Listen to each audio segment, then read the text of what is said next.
Hey guys, Captain Dylan Hubbard here at Hubbard's Marina. Welcome to the Sunday night live stream show. I got my buddy Captain Steve Pappin from Fantastic Fishing Charters in studio tonight, and we are here to talk fishing and answer your questions and give away free fishing trips. That's right, Steve's giving away a charter. Just kidding. But Hubbard's Marina is giving away $1,500 in free trips. We got a 5-hour half day for two, a 10-hour all day for two, and a 39-hour trip for one lucky winner to give away tonight. Plus, we're going to be answering your questions, talking about what we've been catching, showing you photos, and talking about all the things coming up, weather-wise, fishing-wise, and what we're looking forward to. Plus, we're going to be picking this guy's brain a little bit about our upcoming gag season, what he thinks about all the fishing regulations and all the smart things he's doing over there at the Golf Council, and, of course, answering your questions. Remember, if you have a question you want answered live during the show, drop it in a text to that phone number at the bottom of the screen. Don't forget to comment, tell us where you're watching from, give the video a thumbs up on YouTube. It really helps us to reach more people. Like it if you're watching on Instagram or Facebook. If you're watching on Facebook, don't forget to share it too with your favorite fishing club and with your friends on your own timeline. So share it on Facebook, make sure you thumb it up, and subscribe on YouTube, and don't forget to comment where you're watching from. And if you have questions, again, you got to drop it in a text. Now, if you want a chance to win free trips, I know you were asking earlier, how do you win free trips? Oh, yeah.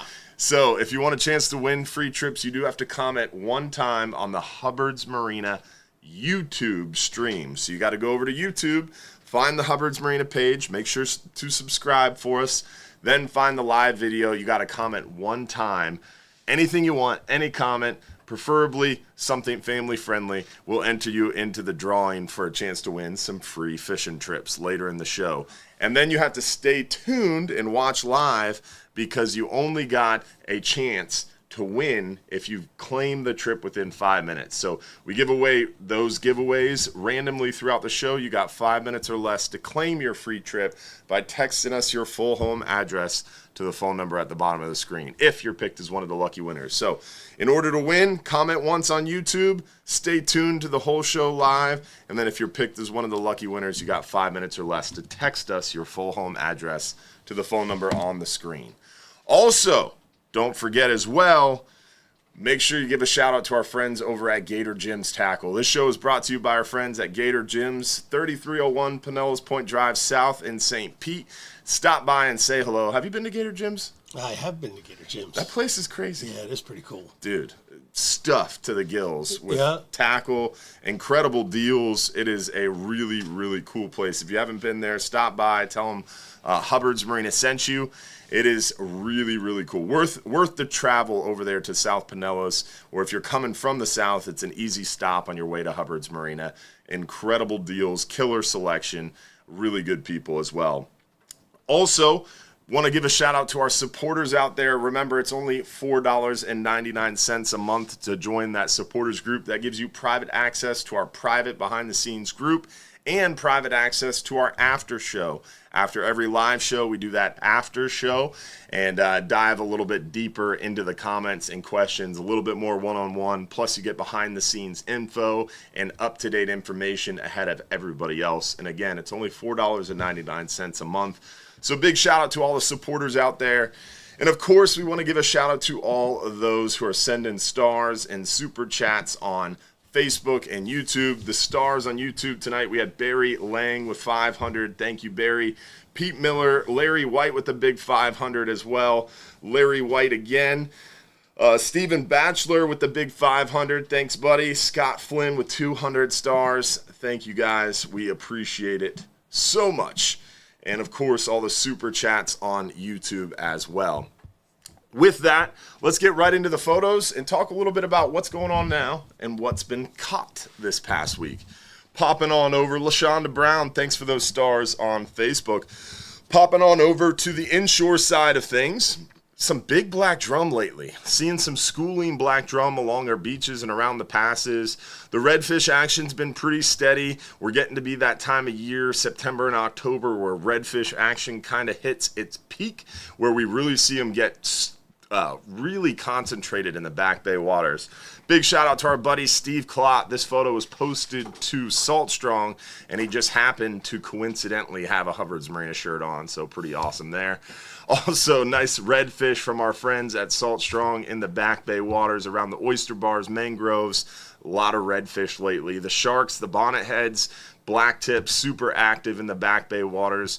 Our friends out on the beach, definitely catching a lot of those snook cruising along the beach. But Scott and Amy always have them dialed in. We're even seeing some around the docks, really, really doing well on the big cut dead baits around the docks and passes as of late. Around the bridge at night, our buddy John Sasser getting a few of them. Some really nice fish. And trout bite has been pretty steady despite the temperatures, which is surprising. Normally when it gets this hot, the trout bite has been typically a little bit softer. But this year, the inshore bite, the speckled trout has just been really, really good all the way around. So cool to see. Plus, this week we're coming up on that new moon. And as we approach that new moon through this week, that nighttime bite gets better and better around our bridge lights, dock lights.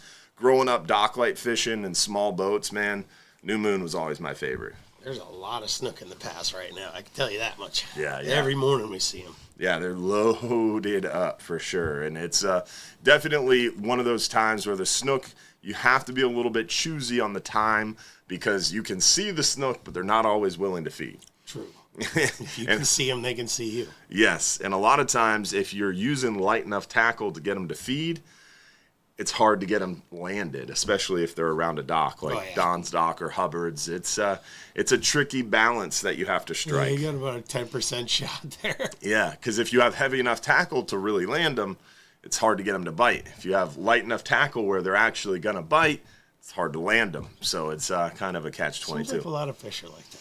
That's true. Yeah, our mangoes are like that. Yellowtails, all that good stuff. Yeah, it's always I think it's a little different with snook though because you can see them, so it's so frustrating. On the bottom machine you can see them too, but something about that like being so close and watching him feed, it's exhilarating. I think it's more got to do with like we have just always thought we were smarter than them, and now we might be figuring out that we're not. Maybe not so much. They've got a 2-second memory and they beat us all the time. It's true. It is true. Jonathan Kaler, hey. Appreciate the stars on Facebook there. LaShonda Brown again, thank you so much. And then we had Eric Seberg on YouTube with the super chat. Thanks, buddy. All right, let's get into the near shore and offshore photos. Show you guys what we're catching a little bit deeper. Some nice blackfin tuna as of late. The jig fishermen have been catching the blackfin tuna, slow pitch jigging. We've also caught a few of them just dropping down and reeling up some dead baits and live baits. You've been seeing some blackfin tuna this past week? A little bit.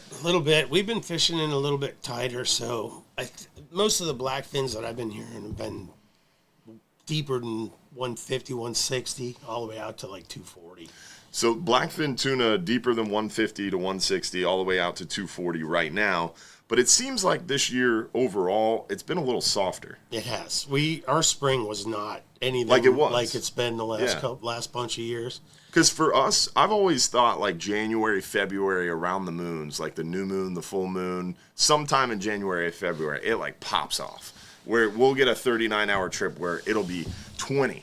30 blackfin tuna. It's crazy. Yeah, they'll come. And that didn't happen. They'll come in good. Like even in March, but April and May has always typically been like that's the time. Primo. And you can get them in 60 foot of water, 55. We've caught them at the channel. We've caught them at 40 foot on a half day trip. Yeah, absolutely. So, but yeah, this year was definitely lackluster.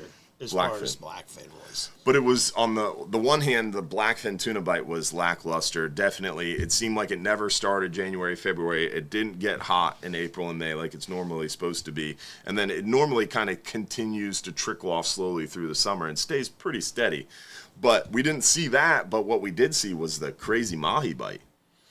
That's been nuts. Yeah, there's been quite a few of them. I think little inside you, maybe? We had one about 12 pounds this year, which was our biggest one that we've caught in a long time. You know, that's a stud. And we were just on an 8-hour trip. We anchored up. We had a 12-pounder swim up to the boat. Then 5 minutes later, we had about a 6 or 7-pounder swim up to the boat.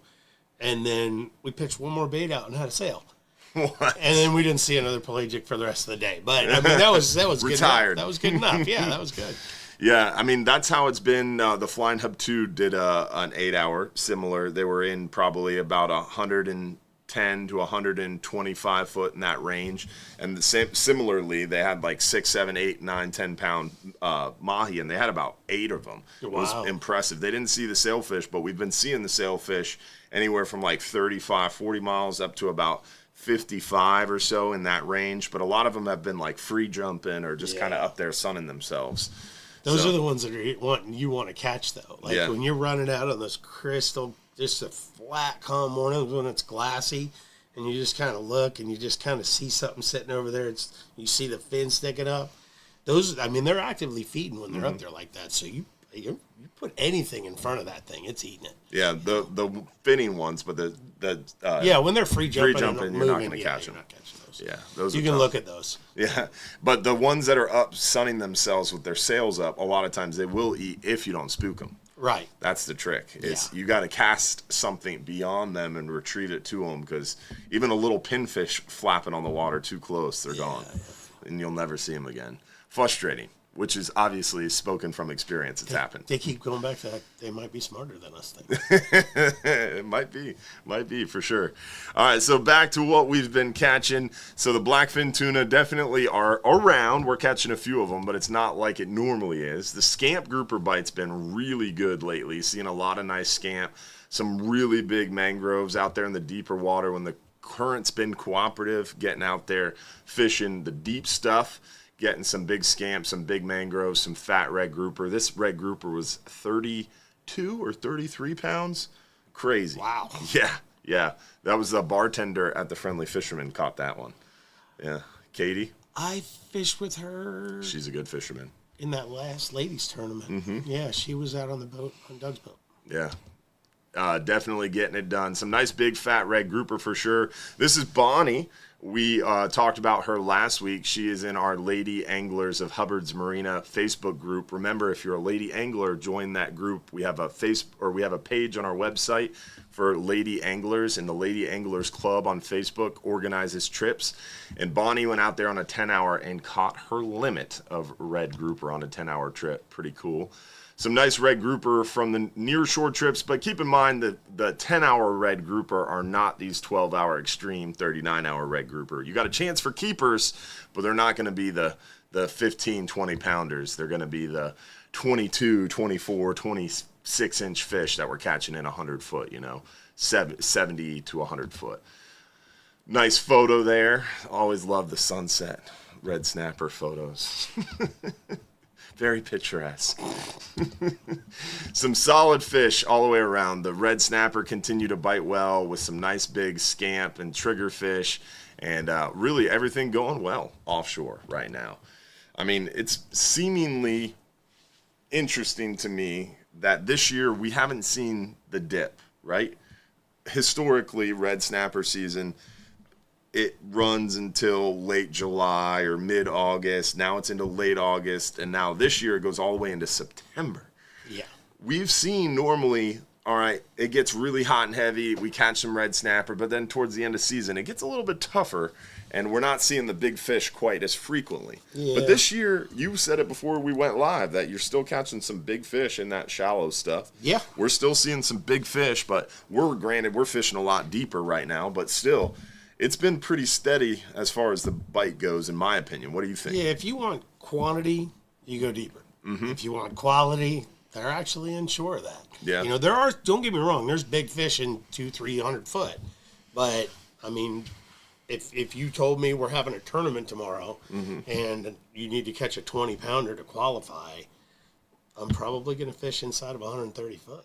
Wow. To be honest with you. That's crazy. Yeah, there's big fish in there. There's not a lot of them. Yeah. And you have to know what you're doing to go in there and have a successful day, you'll have a lot of patience. Probably helps to have 4 lines, 5 lines in the water instead of 15 or 22. Very true. Yeah. You will spook that fish. You're fishing that small little rock, that little nugget, that little pothole. I'm fishing stuff your boats aren't going to park on. Yeah, for sure. Yeah, little stuff. So a little background, Captain Steve Pappin, if you haven't caught, he's been on our radio show quite a bit. The Real Animals radio show on Saturday morning. This is your first time on the live show? I have not been here yet. No. I thought we had you on the show because we were talking about kingfish, but that was all on the radio, wasn't it? I think it was, yeah.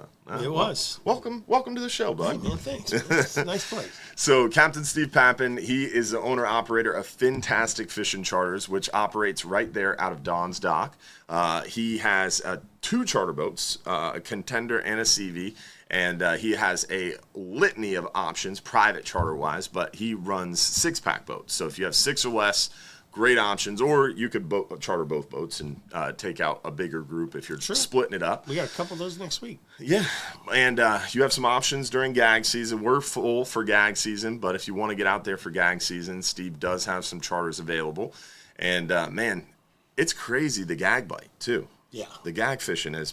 I mean, the 39-hour trip that came in this morning, Captain Will was out there in deeper water, west of 200 foot, and he came down the stairs to see how the bite was going, how the trip was going, or how the people were doing.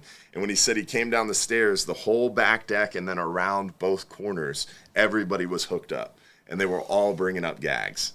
It was just gag. It was nuts. And so he ran upstairs and turned on both engines and put it in gear and started pulling. Leave that one quick. Pulling the anchor. So it's impressive, the number of gags. And luckily, a lot of them were doing well. I mean, obviously, you lose a small minority, but a lot of them did well, getting off the hook, vented, or descended. Those descending device worked really well for us. So we're looking forward to September. Yeah. I think everybody's looking for a little give back. I mean, the deep water for the gags is definitely as good as it could possibly get.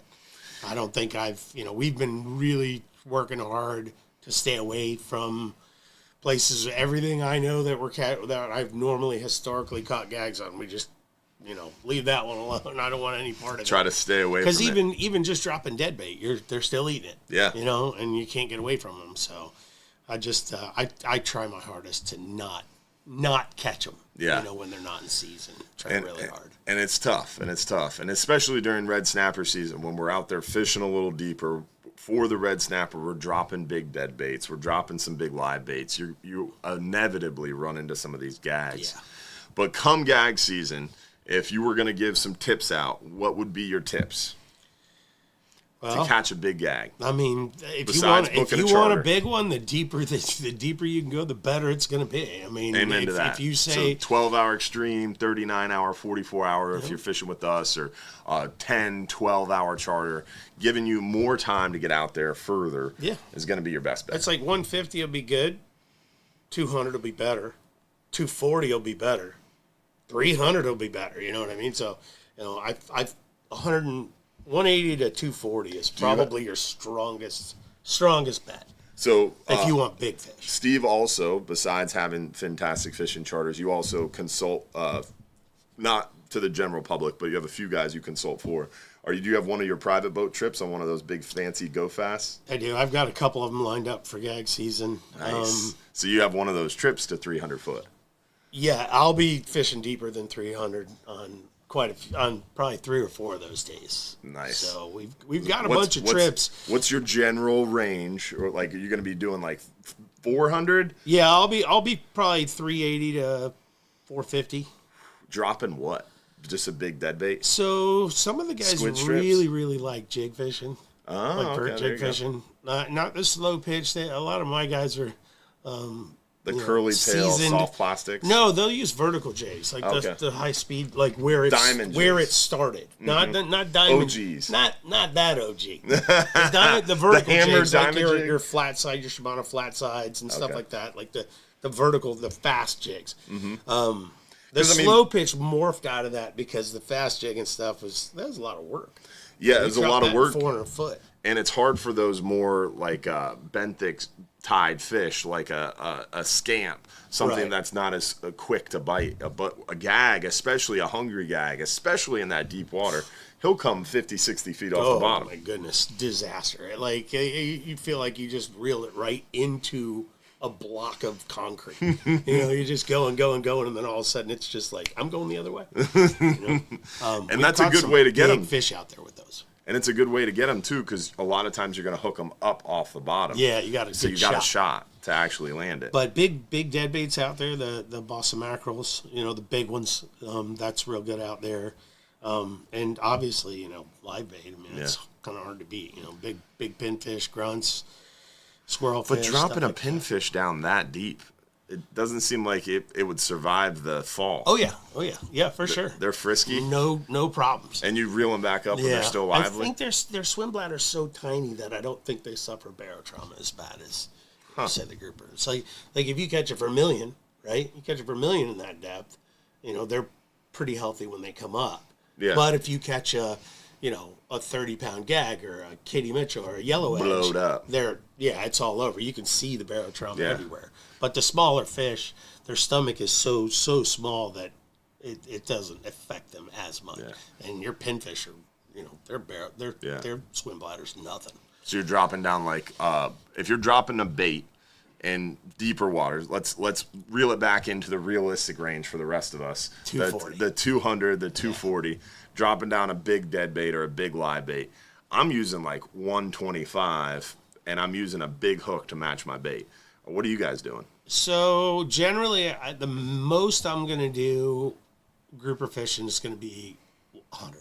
100? Because you want the bite. Yeah, unless we're fishing for, big carbos or something like that way down south, then you're going to beef it up a little bit more because your bait is huge and, you're not worrying about being stealthy. But, a gag is still a gag, even though they've been closed for all that time. And, and they're hungry, and we know that they're all, they're feeding everywhere. You still got to outsmart them a little bit. You got to put in a little bit of effort. I don't know. I like dropping big bait, big fish, big tackle, because if you do get that bite, you have a chance to actually land the fish. A 100-pound test is still bringing a little bit of a stick to a gunfight. Well, for one of those 35, 40-pounders. The weakest point, is generally never your mono. Yeah. It's never your leader. A lot of times it would be your knot, or it would be the hook bending, or someone uses too small of a swivel. All that stuff kind of comes into play. Yeah. But it's amazing how much heat you can put on a fish with 100 pound. Yeah. They use one, I think when we were up in there, we were bluefin tuna fishing with Paul, the Wicked Pisser. And we had a 500 pounder boat side. And they have a big top shot. And I want to say it was 200. Wow. The heat that they put on fish, you could not hold that rod. No. You're going overboard. Yeah. Big old 80 wide. They're 130s, and their gunnels are creaking. And they're 130s. Oh, my goodness. I wanted to run back in the wheelhouse when that thing was at max pressure. I wanted to run inside because I figured something was going to break. I figured it would be either the back of the rod or the back of the boat was going to come off, or the rod was going to explode. So you could put a lot of heat. I mean, and that's what's always comical to me when people get so wrapped up around drag ratings, right?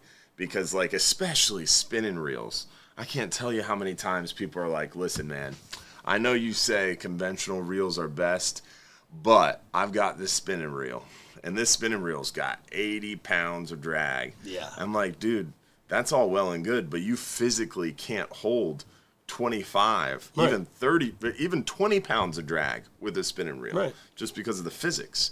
And with a conventional reel, at least you're using your whole body. And if you want to, you can put a leg up on the gunnel and put it on your gunnel. Yeah. And then you can hold, 100 pounds of drag. But those spinning reels, if someone, your guests bring out their own tackle sometimes. Oh, yeah. During gag season, someone charters your boat and you're on a 10, 12-hour fishing 240 and they break out their spinning reel. What are you doing?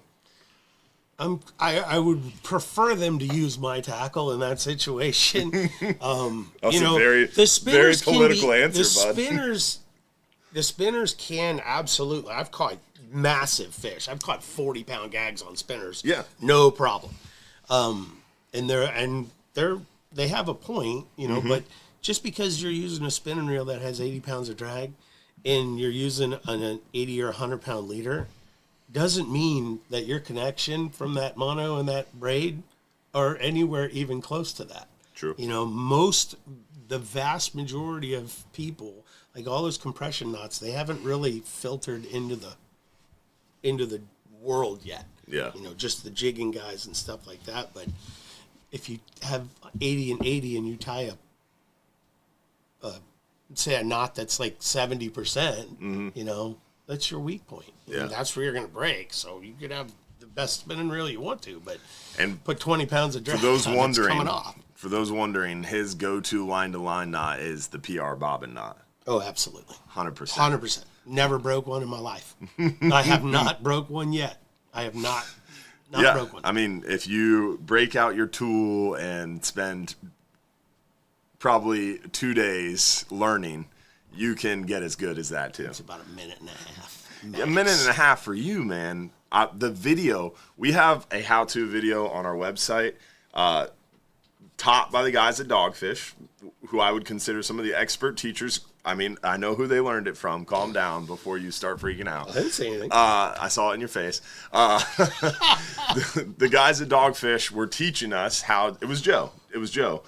Teaching us how to do the PR bobbin knot for our YouTube channel. And the video, the how-to video on that knot is 18 and a half minutes. Well, because they're going to go by step and everything. Like, how long did it take you to tie your first bimini?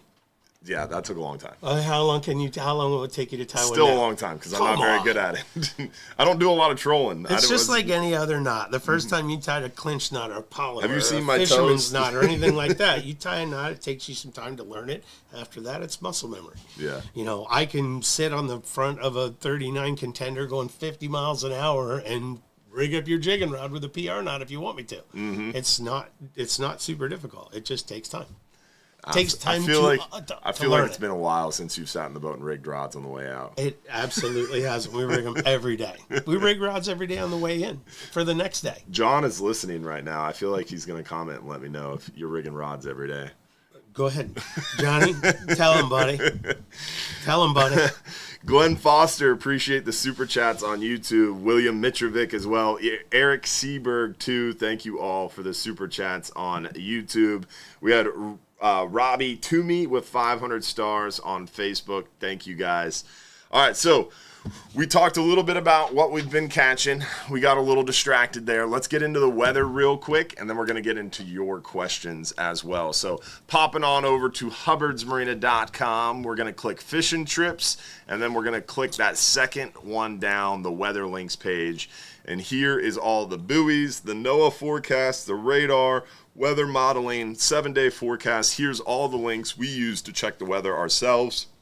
We're going to start with the Wind Finder 5 to 10 hour forecast area and just take a quick peek.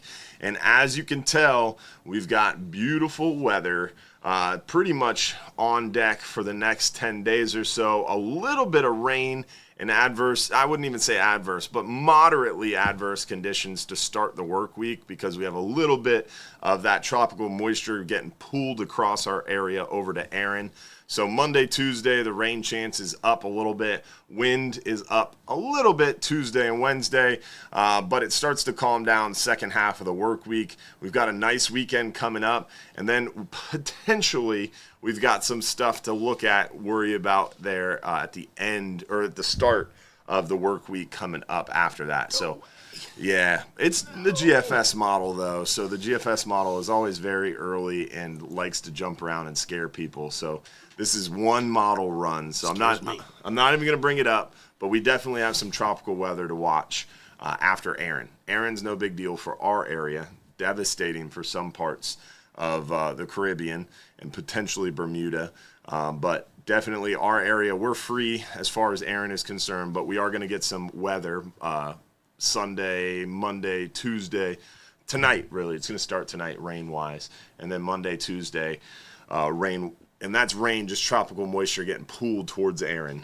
And then behind Erin, there's another wave coming off of Africa that may or may not be heading closer to our area. So that's one to watch for sure. And we'll keep watch over it for you, with you, and keep you up to date on our channels.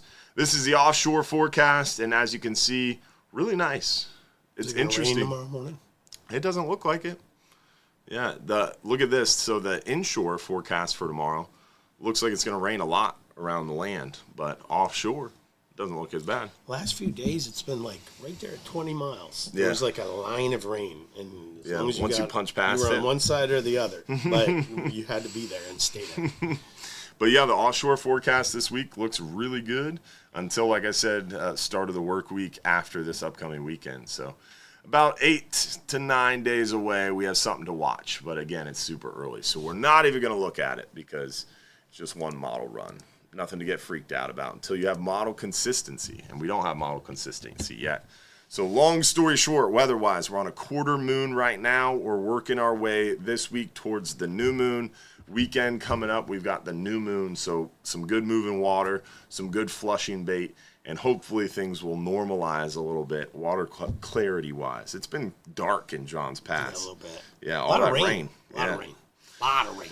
Which has been nice because inshore-wise, the bay sea surface temps were getting into the high 90s, and all that rain brought it into like the mid to low 80s. So it dropped the temperature in the bay almost a little more than 10 degrees. And then this rain coming up Monday, Tuesday, hopefully will kind of keep us a little bit moderate. Yeah, it was nice after all that rain in the morning. It was kind of chilly. Yeah, I mean, the mornings have been okay. Like, again, until like 8 the o'clock. last couple of days, we've been, like I said, there were 20 miles, so we get off the dock nice and early and get on the other side of it before that line forms. And then you get out there on the other side of it at like 40, 50 miles. And those storms got so big, the sun's back here, so it just kind of kept you in the shade. And as long as you stayed away from them, there was a lot of heat in a lot of those. Ones yesterday, we actually had to pull anchor and leave, kind of run away from it. But the lightning was following you. Yeah, it was pretty bad. There was quite a few strikes in it, so we just picked up and moved like 10 miles away. And got a little bit further instead.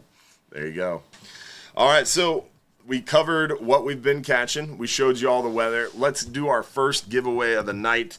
We're going to do our first giveaway of the night. Let's do our 5-hour half day. 5-hour half day for one lucky winner, 2 guests, brought to you by our friends over at The Friendly Fisherman.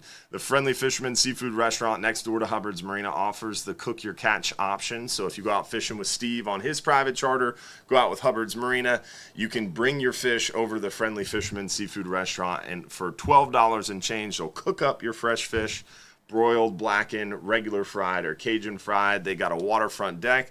They've got a downstairs bar area. It is a really, really great option. Plus, even if you don't have your own fish, you can stop by. They got fresh fish. They just added cobia and yellowtail and some really nice scallops to the menu. They've got some great drink specials, and they have a locals club where only locals have the opportunity. You show your ID, prove that you're a local, and you get some killer discounts. So check it out. 5-hour half day brought to you by our friends at the Friendly Fisherman Seafood Restaurant. Winner is, ready, Josh? Yep. 3, 2, 1. Winner is Victor Owens. Congratulations. Remember, 5-hour half day. Two guests. Wow. Yeah, you got 5 minutes or less, Victor, to text us your full home address to claim your free trip. If he doesn't get it, do I get it? Sure. All right, cool. Yeah, you're welcome. Nice. Anytime, bud. Thanks. So with that, let's get into some questions and see what you guys want to talk about. Let's see. As we pull up those questions, red snapper season. We still got like a month of red snapper left. Thank you. Thank you for reminding me. It's almost over.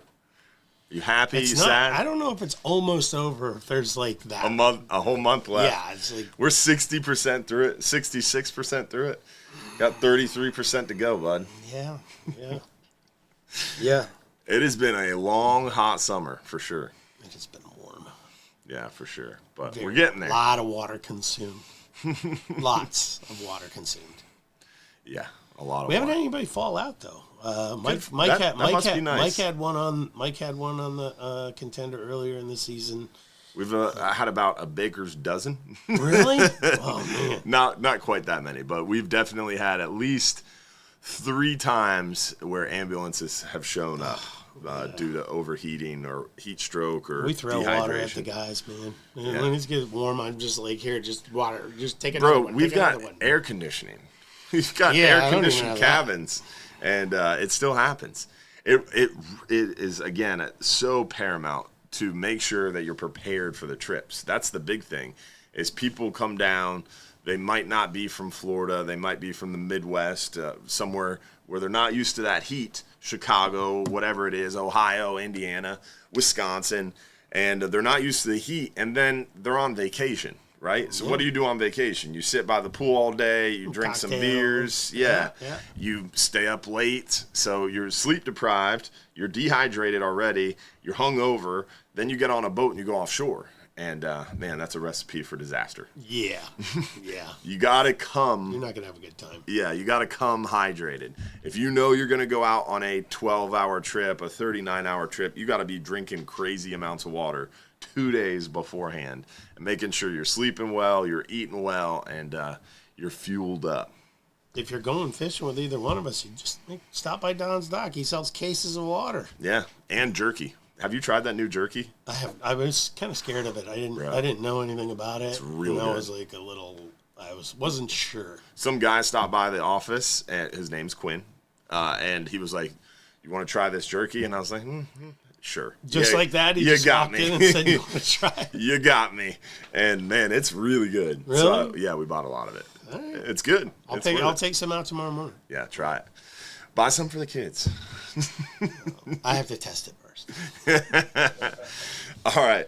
Next question. For gag season, what is the daily limit per person? You're allowed 2 gag grouper per person. There was an emergency rule asked for and passed by the Gulf Council to make that 1 gag grouper for 2025. But that emergency rule was not put in place, which honestly I'm a little worried about because the gag fishing has been so good. Yeah. So if everybody goes out there and we catch, I mean, the way the fishing was on this 39-hour, if it's like that in September, I mean, there's a potential to catch a boat limit, a 2-day boat limit of gags. And that is 200 gag grouper at a They may have to Out of adjust 5, their 6 numbers pound? a little bit on Yeah. what they're thinking On a- we're supposed to be getting there. out of 5-6 pound average. I mean, that is a lot of the quota. Yeah. I mean, the quota is only 270,000 pounds. So Yeah. Something like that. Yeah, you could 5 catch it times quick. 200, yeah, that's There's just a lot of fish. I don't It's know. 1,000 pounds. How do you stay away from them? You know, you just Crazy. give everybody barbless hooks and just tell them, be like, hey, that was a good one you had. I don't know. How do you, I mean, you can't you stay away almost from had them. it. Like that Geico commercial. You almost had it. You You, gotta you be weren't quicker. fast enough.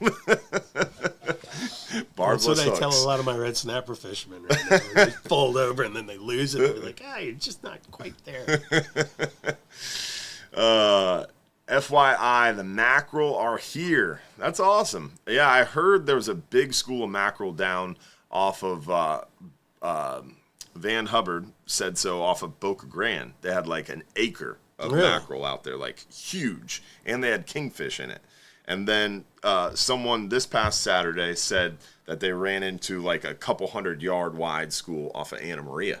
So pretty crazy. Some delicate meat right there. They're probably already almost cooked. It's- By the time you catch them in almost 90-degree water. They're already pre-smoked. Yeah, you just take them out and eat them. They're already salted and smoked. Yeah, it's definitely early to see those too. Yeah. I mean, mid-August. Very early. Crazy early. I don't think This year's been a weird year, man. The blackfin didn't really happen. The mahi were crazy. It's been everything's been a little weird. The snook bite didn't really follow the normal trend. Tarpon were a little early. there was a lot of tarpon. A lot of tarpon. There was a lot. But it was early, and it fizzled out kind of quick. Wahoo fishing was good. Yeah. Yeah, that was good. Wahoo's been steady. Yeah. If going on an overnight mangrove snapper trip and bringing my own spinning rod, what size egg sinker should I bring with me? So it's always kind of go back to what main line you have. Kind of the general rule is you drop the second digit. So if you got 30-pound mono main line, you want to have around a 2-3 ounce egg sinker. If you got 40-pound, around a 4 ounce egg sinker. 60-pound, around a 6 ounce egg sinker. But that's mono. So if you got braid, it kind of messes that up a little bit because you got to go, you don't have to go quite as heavy because it's diameter. You got to remember the diameter. But remember, if you got braid, you got to use a top shot. Definitely important. What is your best suggestion for jigs to use on the 39-hour trip next week? What about you? What jigs? You love that butterfly jig. I do. I mean, that's, kind of where it all started was the, like I said, was saying earlier, the fast stuff like that. Mm-hmm. But the slow pitch stuff, a lot of people like that, and it definitely has a spot. I mean, they catch a lot of fish on them. Yeah. They scare me. They got quite a few hooks. They put 2 hooks on top, 2 hooks on the bottom, hook in the middle. They got them everywhere. Touch your fish when you get them. Just let them, use your hook out. But I think as far as for me, it's all about current. So water depth and current. So the faster the current's moving, the deeper you are, the heavier you're going to have to go on your jig. So you're going to need a few different options. What you need to bring with you. You need to bring something for 90 or 100 foot of water. If you guys are up there on the east side of the grounds and you're in 100 foot of water, you might not need anything too big, 3-4 ounces. And if you end up out there on the west side of the grounds on your longer trips, you might need 8. And you kind of need something everywhere in between, depending on the conditions. Yeah, so basically you want a general rule of thumb in our area is 1 gram for every foot. So we always fish on the 39-hour around 100 to 120 foot, up to about 240, 260 foot is the top end. So I always tell people you want about 80 to 100 grams up to around 300 to 350 grams. And as Steve said, if the current is strong, you have to go to the higher end. So you might only be in 100 foot, but you might need a 180 gram jig if the current's running really strong because you want to stay as vertical as possible. That's the trick when jigging. Because the more vertical you are, the better the action you can put on that, you can impart on that jig. And the more success rate you're going to have.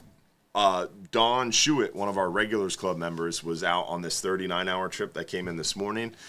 He went back out this afternoon on another 39-hour trip.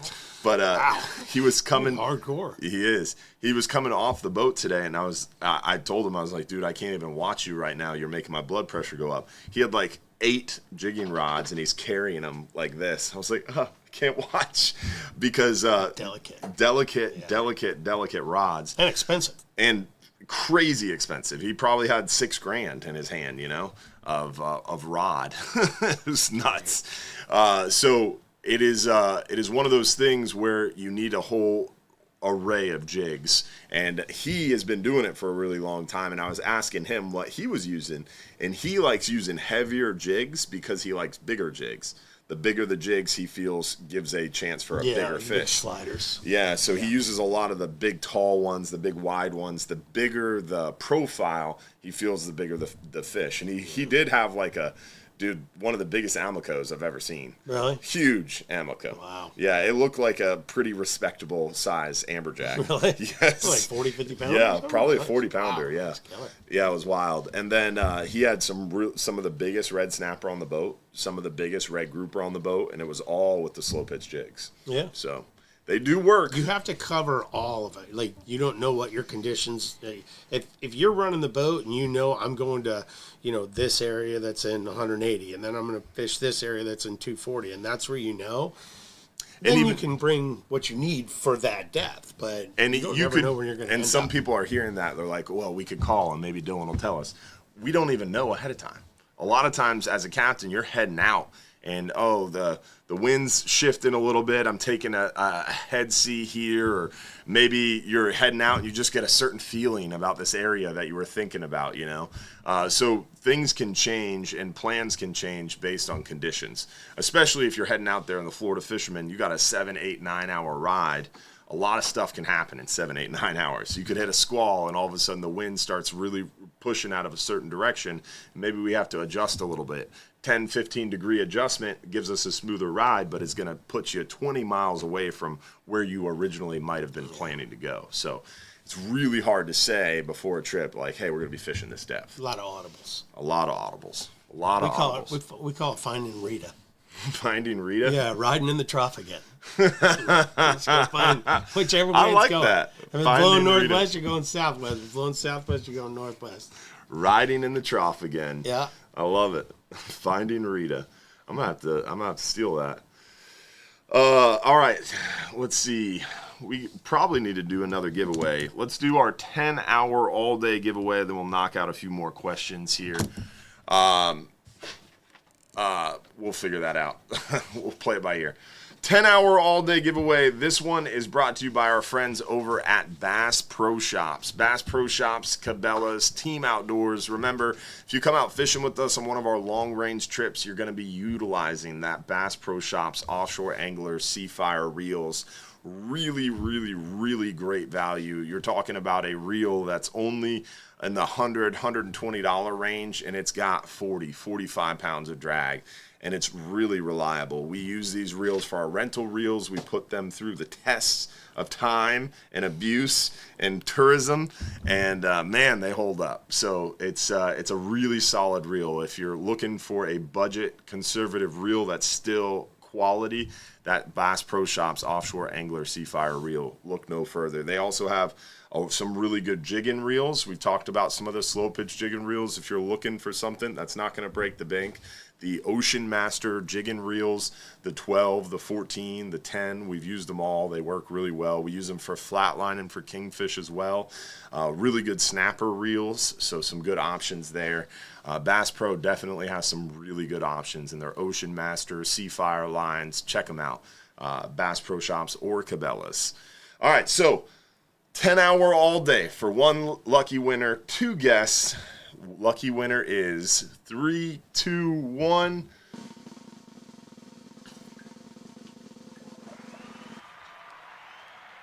Shelly Barnes from Plant City. Congratulations, Shelly. Hopefully she enjoys her fresh cooked fish with her Hellman's mayo post-trip. Right, Tony? When you have you seen the Hubbard family secret recipe that's not so secret, the mayo on the fish to hold the not. You haven't tried that? Mm-mm. So when you cook your fish, how are you cooking your fish at home? Blackened? Yeah, just a little blackened season. Red fish right. Actually, the stuff that you used to carry at the dock, that's no longer there anymore. Which one is it? Whatever that blackened, I don't know. Dude, we have a blackened. Yeah, we have it. Is it still there? Yeah. Right. The blackened seasoning. It's you're missing the wasabi sauce. Heifer dust. That's what it's called. Heifer dust? Yeah. My buddy makes it. He's a charter captain in Orange Beach, Alabama. Yeah. It's really Sounds good. It is really good. Delicious. So you have your blackened seasoning. So you're just applying that to the fish and then putting it in some oil on a pan on the stove? Very basic. Very basic. As far as I'm concerned. Now, John's who you needed to have. He's like a chef. Oh, my goodness. Some of this stuff, he'll just send pictures. Like it's like art. I don't even know if I'd want to eat it. Please don't send pictures because pictures aren't okay unless you're tasting the food. It. Yeah. A picture maybe on the menu. Mike is very, very good, and for years I always thought like Mike was like he's the man. Like when we go out of town, when we all go up to the river, Mike would always be the chef. Uh-huh. Now they fight over it. Now John and Michael fight over it to see who's cooking what which night. Okay. They're both really, really good, but John is. He takes it to a different level. Like he's got the little. So I'm pretty basic. Crazy stuff. I'm pretty basic. My thing, how I was raised, my father and his father and and my grandmother, their thing was you take the fillet, you rinse it off, pat dry it, so you've got a somewhat dry fillet. Okay. And then Hellman's mayonnaise. Has to be Hellman's. None of that other crap. No Miracle Whip. No Miracle Whip. Absolutely not. Hellman's only. So you get a light coat of Hellman's mayonnaise, and then you hit it with the seasoning, because the Hellman's cements. It's the glue that holds the goodness on there. So then you hit it with I like just salt, pepper, some garlic seasoning. Some blackened is good too, but my wife and kids do not like spicy stuff, so I have to be kind of specific. You're cooking fish right there. Yeah, there you go. Yeah, here it is. Josh pulled it up. Our Fox 13 thing. It's on our website too, under our fishing tips and tricks. But yeah, the light coat of mayonnaise, and then hit it with the seasoning. Because what happens is when you put that in the oven, that seasoning not only stays on the fish, but also it comes out, and that mayonnaise has a little bit of fat in it, and that fat cooks off, and it makes the fish stay really crispy. Really? So it adds a little bit of crisp, and it holds that seasoning on there. It's fire, dude. All right. It's fire. Well, and it's easy because what you're doing is you're cooking fish in oil on top of the stove. That's messy, bro. I'm taking a cookie sheet just broiling with it? foil, and I pop it in the broiler, and when I'm done, I ball up that foil and throw it away. Yeah. Cookie sheet goes back in. No pans. No oil to clean up. I'll look it up. Pretty solid. Maybe my crew will let me keep a couple snappers tomorrow, and I'll give it a shot tomorrow night. Do it with mangroves. It's way better I'm than pretty red sure snapper. I got some Hellman's mayo at the house. Good. You got to use Hellman's. Right. Definitely not Duke's. I'll give it a shot. All right. What is the chance that there will be an amberjack season September 1st? Ooh. Don't look at me. I don't know. Amberjack season is supposed to be open September and October. This guy over here, Steve Pappin, sits on the council's Refish Advisory Panel with me, and we were told in January that the amberjack quota was exceeded by 250% last year. So in January, we were told there wouldn't be an amberjack season, but there has been no announcement, and we are August 17th, so we're 13 days away from amberjack opening. The announcement will come on the last day of this month, probably, or the morning of. Potentially, there is a chance. Hard to say. But I think at this point, man, I'm feeling like it's going to open. Well, which, if it opens, the environmentalists are going to lose their mind and sue their pants off of NOAA Fisheries. Yeah. Because legally, it can't open. Well, maybe they're just like giving us like 2 weeks of just like letting the kids out in the playground. You know what I mean? Just go out and play in the rain and the mud and get as dirty as you want to. You got your gags, you got your jacks, you got your red groupers, you got your red snapper, you got your triggerfish. Just go have fun. You got 2 weeks, but then after that, it's chores, young man, and you're back to work. I mean, honestly, what I've heard, what the story is that I've heard is they've sent the information to HQ. So, like, the Southeast Regional Office has said, hey, guys, amberjack aren't supposed to open. Here's the reasons why. And they just haven't heard back. Yeah. So it's stuck somewhere on a desk in Silver Springs, Maryland, right outside of D.C. Well, when did we find out about season? We found out about gag season at the end of July, right? Yeah. So it was only 4 weeks notice for gags. And we kind of knew when gags were going to be, but we didn't get much notice on gags, so I don't know. And the end of our red snapper season, we knew when it started, but we didn't know when it ended until like a week, 2 weeks before the season started. So.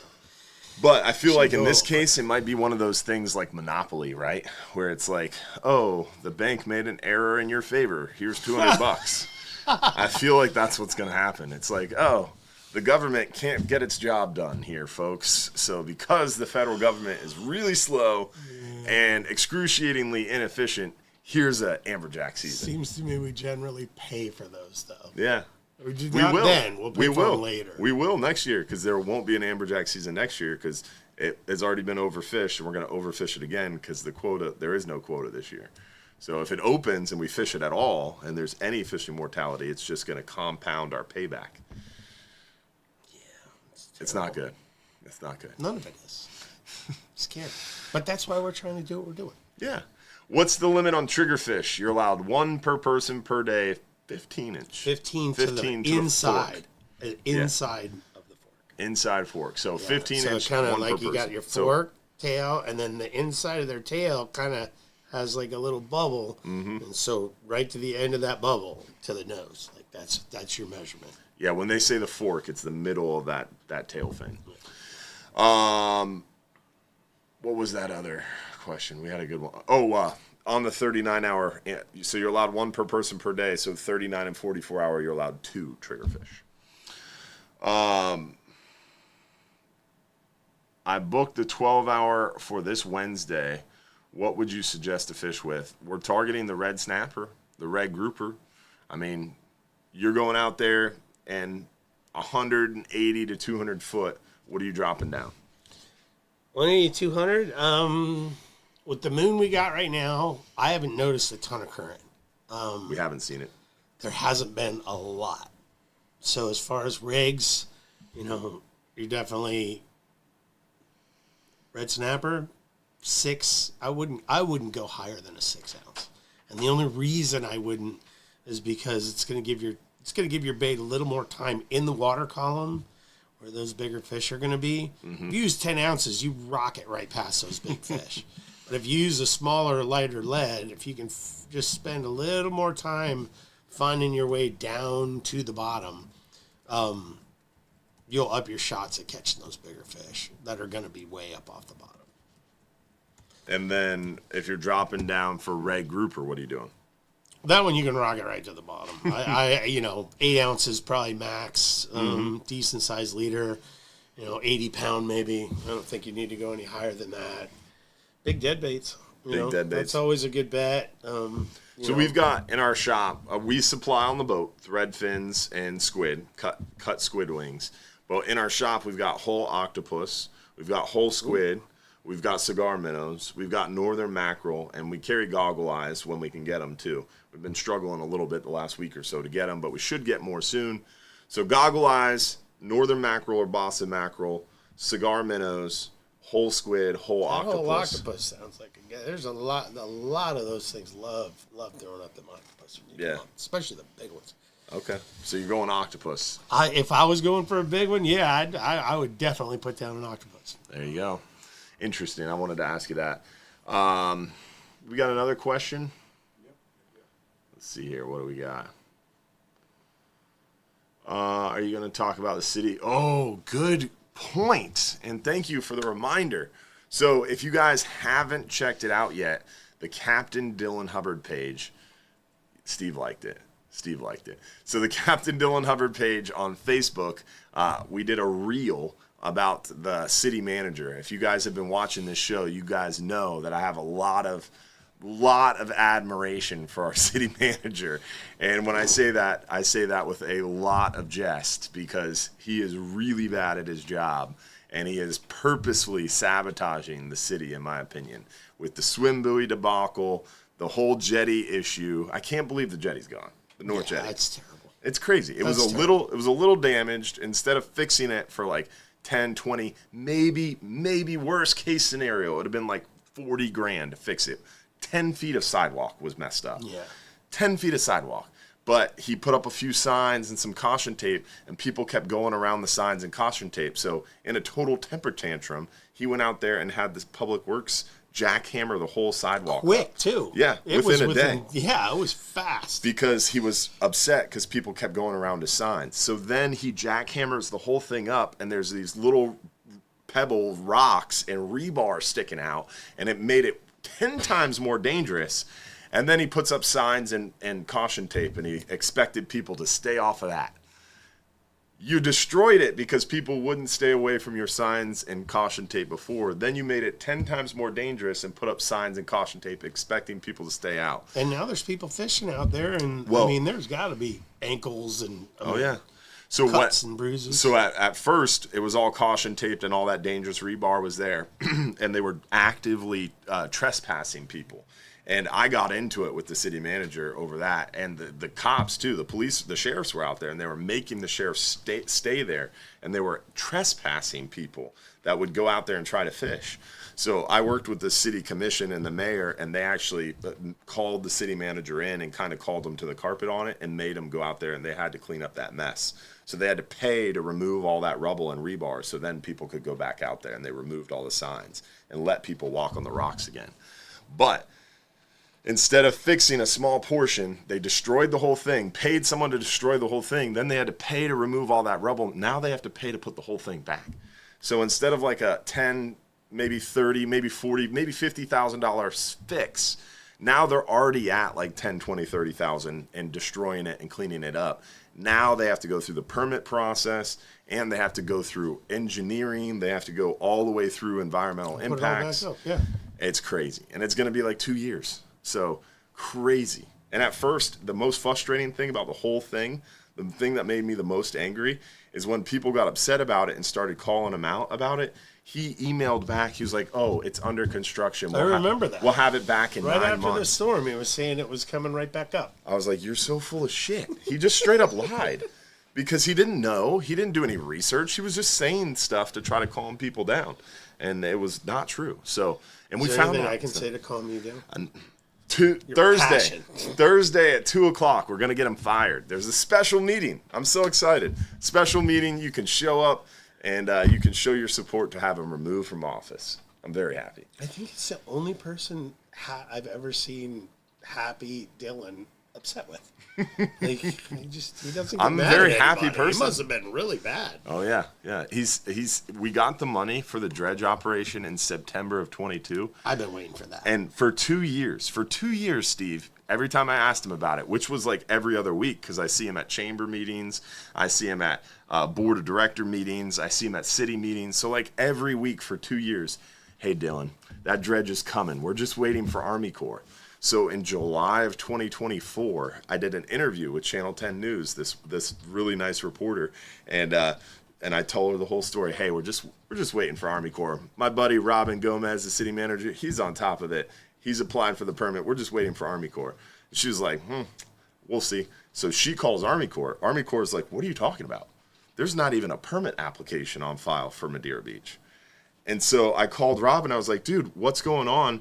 She says that there's no permit application on file. He never answered my phone call, text message, or email ever again. And now when I see him in public, he walks the other way. Ever since that day, I called him out. So where's that money been sitting this whole time? In his bank account? Somebody I don't collecting know. some serious interest on Right? What's the interest on $1.55 million? For 2 years, that money sat there and no permit application was done. And the most frustrating thing is, after that day, a week and a half later, the permit application was filed. It took you a week and a half. Because that bar is just creeping its way south. It's and bad. It's looking uglier and uglier. Bad. This fall? Mm-hmm. Well, Thursday, 2:00, show up, City of Madeira Beach, City Hall, and we are going to get him fired. It's going to be a great day. It's going to be a very great day. What's the limit on mangrove? You're allowed 10 per person per day. So 39, 44-hour, 20. My snell on my hook has come loose several times with big fish with 30-pound fluorocarbon. What is wrong? Not seating it right? I can almost guarantee he's tying the snell incorrectly. Probably ending in the front, or you start in the front, finish through the front. If you're a lot of so when we do our kingfish rigs, we tie a snell on those, and with cable, you can tie. It's a quick snell. And you can run it through and then run it around and snell it and rib it back. You're actually, after you wrap it, you're bringing the long tag in, which on your mono leader would be the long end. And then that's the last thing that goes through the hook going up. And the quick snell, they can unravel. With wire, they don't, because the wire is coarse and it just catches itself, so it won't come undone. But with mono, a quick snell is not a good one. So if that's happening, there's probably about 12 different ways to tie a good snell knot. You can double it. You can look. There's a lot of them. You can probably just go on YouTube and find your way that you like to do it. But for me, I'm going through twice, and then you end up with a loop, and you wrap and keep twisting until you seat it, and then you're pulling the main line. Yeah. The main line's the one you pull last. Yeah, that's like a double. I don't even know what you would call it, but I've seen that one. I call it a Louisiana snell. That's where I learned it was blue or yellowfin tuna fishing up in Louisiana. That's a cool snell. It's a quick one. We use the quick snell, and it does come unraveled over time. But the trick that I use is most of the time when you're offshore fishing, but well before it comes unraveled, it's time to change it anyway, because you've caught 4 or 5 mangroves and maybe a red grouper on it, and it's already gotten a little bit chewed up. It's already kinked. It's already, I mean, most of the time, every 3 to 5 fish, you want to swap out that leader. It's kinked somewhere, or you get a knot in it, or it just gets used. Yeah. So, I mean, if you got a 10-minute run, switch out your leader. That's the big thing that I would recommend. You can get fancier snell knots, but I would just say switch out your leader more frequently. All right, we got time for one more here. Next one. When is the best time to book for hogfish? October or November? Probably November. Hogfish start in October. We any months that October-ish it picks up. Really, hogfish is cooler weather, right? Cold front's got to start. It has been up until this year. It's been good this summer, but it hasn't been like crazy concentrations. Yeah, no. There are some packs of them though. Brian, whenever I got one, he has been just laying them down. I mean, every trip. I call him the hog father anyway. Like he is so invested in that fish. Yeah. Like he'll drive around. They're doing a hogfish stock assessment right now that has me a little concerned because they're talking about the discard mortality rate being really high on that species. They've been saying that for years, though. When I went to the FWC, when we went through MRIP, and we went over there, everybody said 70%. All the spear fishermen would say 70%. And their numbers were nowhere even remotely close to that. Well, the stock assessment that's ongoing right now, that's currently in the process, could potentially update it. And one of the guys over there, Leo, is working on a paper that's showing the discard mortality rate is considerably higher, exponentially higher than what they have it set at, which would change the fishery composition quite a bit. So I've always said that hogfish should have been dealt with years and years and years. The bag limit, I think, should be a little lower. Five hogfish is a lot. That's a lot. Yeah, I think maybe we could go to 3. But to be completely honest with you, there are very, very few fishermen out here that go hook and line. Like that limit out. 3 guys go out and catch 15 head. I agree. So, albeit that's a great idea, I don't know that solves the issue. I don't think it solves the issue, but it starts to help the issue because there are spear fishermen that'll go out there and get that. But they've gotten those for forever. Yeah. Ever since I spearfished back in the day. It wasn't very difficult to go shoot your 5 hogfish. Yeah, they're pretty simple. Yeah, they swim right up on and like kind of hold the spear in their mouth until you're ready to fire. I would have thought that those fish would have, kind of absorbed the fishing pressure a little bit better because they do spawn. They spawn like 6 times a year, I think. Yeah, they batch spawn. Yeah, in harems. There's a lot, and so I would have thought that there would have been.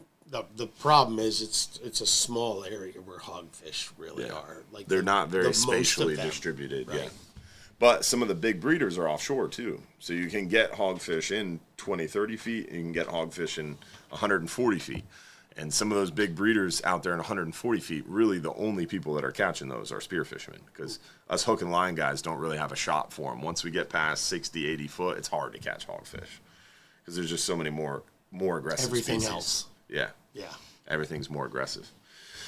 All right. We are running up. Will the meeting be available online? Yes. The Golf Council meeting is, I fly out next. Oh, thank you for reminding me. No live show next week because I will be on an airplane. Next week's live show is canceled. I'll be on my way to San Antonio for that Golf Council meeting in Texas. That was on my notes. So I'm glad someone reminded me of that. No live show next week. Also, appreciate you joining tonight, Steve. Again, Fantastic Fishing Charters. He's got a really great social media presence, even though he claims he's not a social media guy. You can find him on Snapchat, TikTok, Instagram, Facebook. It's pretty big. You're the social media guy. I don't know, man. You've got more TikTok followers than I do. I don't have any of these at all. You don't have a studio. Not yet. Yeah. But you'll get there. So definitely check out Fantastic Fishing Charters. And like I said, he's got some spots open for gag season. And I found out today some of the other guests at Don's Dock, Salty Dog Charters, Captain Bill Fell. What's Bill's charter business? Ridge Runner. His charter business is Ridge Runner? Ridge Runner Fishing Charters, yeah, I'm pretty sure. Really? It used to be Bill Fell's Fishing Charters, and now pretty sure it's Ridge Runner. Okay. Or it was at one point. I don't know. Bill Fell, most people know him. You can call us at Don's Dock. We can give you his number. Fringe. But yeah, Salty Dog, Bill Fell, Steve Pappin, Fantastic Fishing Charters. So a lot of charters open. Hubbard's Marina, we're booked up for gag season, but there's a chance there's some cancellations. Today there was 2 cancellations for gag trips. They booked back up pretty quick, but pay attention because they could open up for you. I think we have 3 days. 3 days open? 3 days open on the contender. There you go. So last giveaway of the night is our 39-hour fishing trip for one lucky winner. This is brought to you by our friends over at Innovative Pools and Spa. Remember, Innovative Pools and Spa has been doing pools in the Tampa Bay area for over 3 decades, 35 years of experience, and they bring top quality materials and they continue to raise the bar in pool construction, design, and features.